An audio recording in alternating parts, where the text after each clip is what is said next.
Okay, I had a couple of people ask for a little how-to on the raised beds. So I'm going to run through that with some affordable but rugged materials that you can get locally here in Maine. That said, any way you can make it work, the objective is to make a frame that holds in the soil, is strong enough to hold in wet, heavy soil that you can grow some food in. So what I got was some 2x10 hemlock boards, full 2x10 rough sawn stuff from a local lumber yard. Looks like this.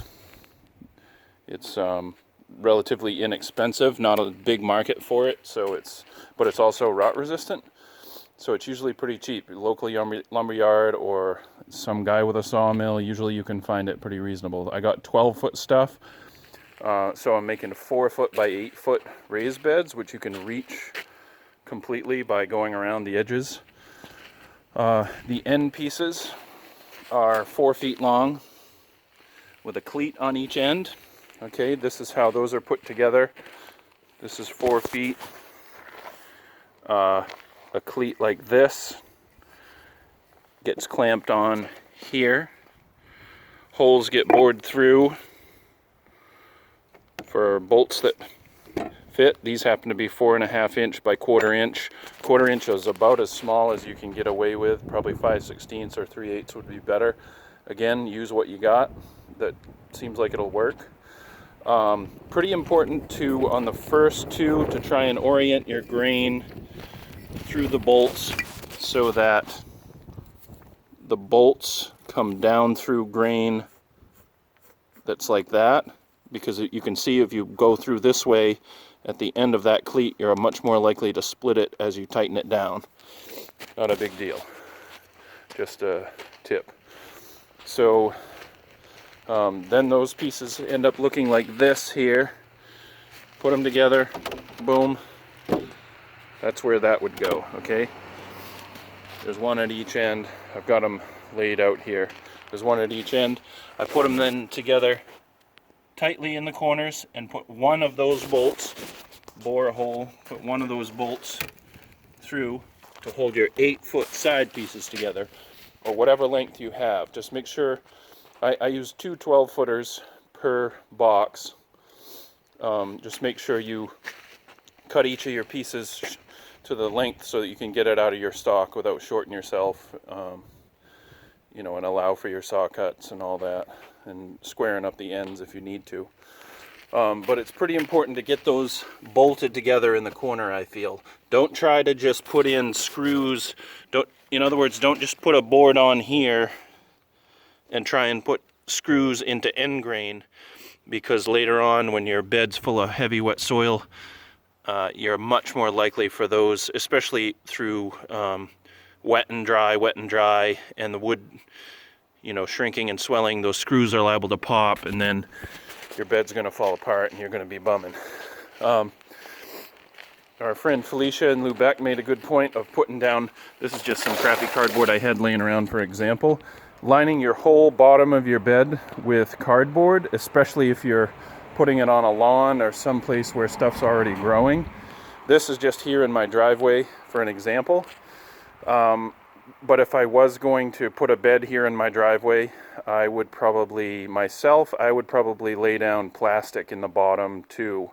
Not to make it like up the sides like a bowl so that it holds all the water if you get a lot of rain, but just so that the dry ground, gravelly ground underneath doesn't pull the water through all the time every time you water it. Otherwise you'll end up watering it, if you don't get rain, you'll end up watering it probably almost every day, which can get pretty wasteful.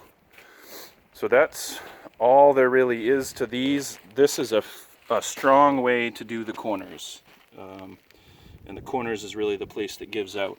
If you have only thinner boards to use, you can also, here in the middle, see this is plenty strong, it doesn't bow.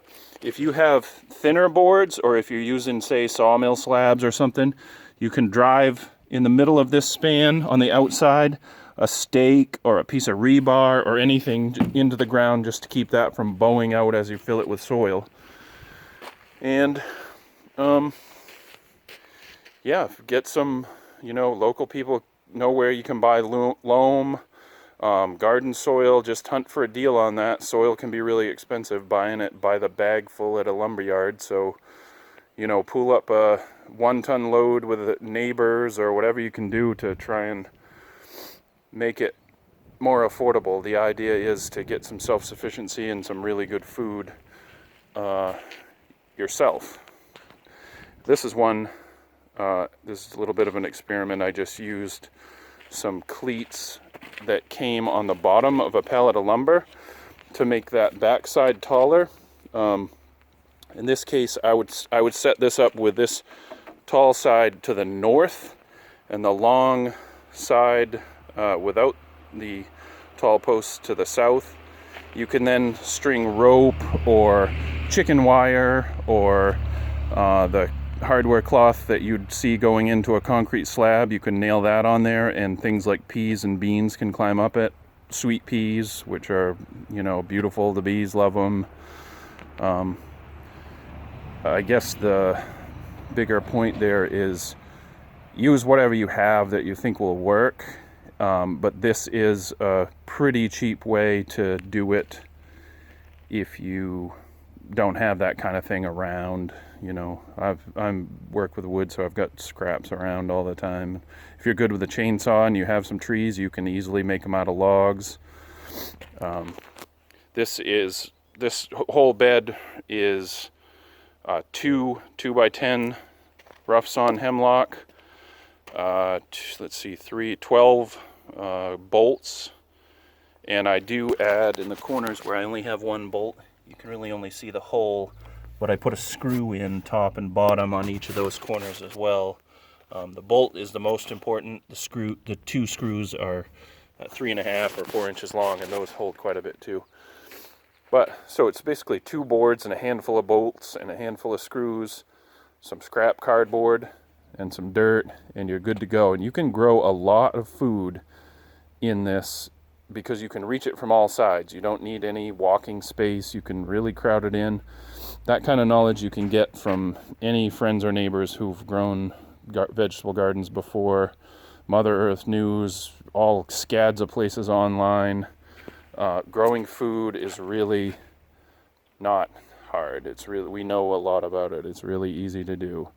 And intention matters. I am a person who thinks that, going at it with love, I think that your plants know the difference and your vegetables respond, and you get what you put in. And obviously you have to do the stuff like weeding, watering, just listen to your plants, and it's kind of addictive. Hopefully this will get some people into it.